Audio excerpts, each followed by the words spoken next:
Diablo, a third-hour writing assignment. I was walking through the woods one morning when I happened to run into Jack, a mutant hybrid.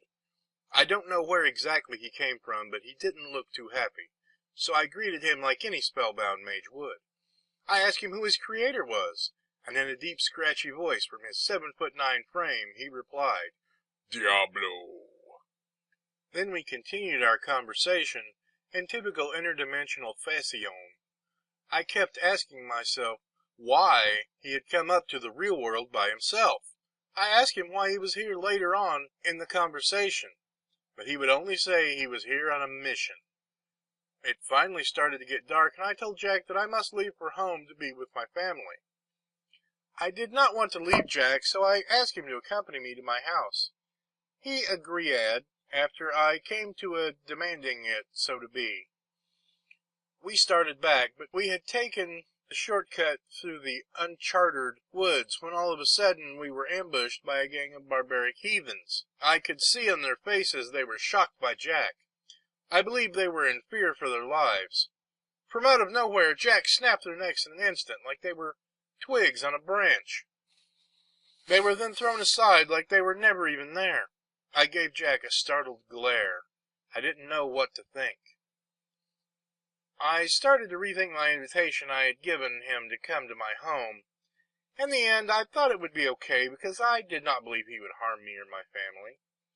We got there, and he met my wife Noelle and our dog Jason.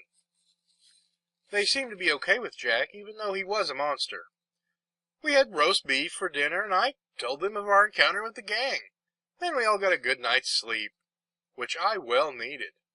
The next day, when I asked him to take me to his master, he kept saying I would not want to meet him, for he was not one to mess with.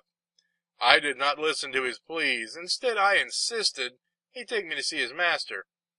He finally agreed to take me to see him. He called to his master in a manner which I had never even thought you could call to someone like that. We were transported to a dark and gloomy place. You could see a throne with a very large and very serious-looking demon, Diablo. He was holding a book I had only heard about in wives' tales and legends. It was the Book of Death.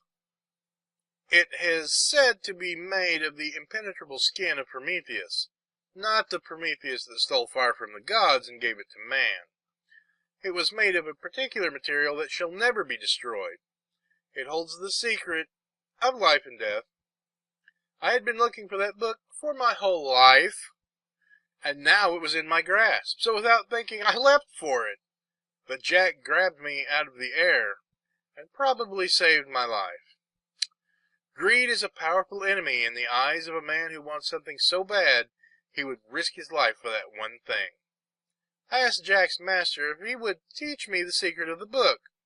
He agreed, and I spent the next 190 years learning the secrets of immortality and immortal torment, for I learned to never backtalk a demon. I spent weeks thinking of what I had said wrong. With immortality comes a price, and I paid the price of losing the one woman I'd ever loved. I have regrets, but in the end I believe it was all worth it, for now I could smite your butt from a mile away. I am now the High Guardian of eternally tormented souls.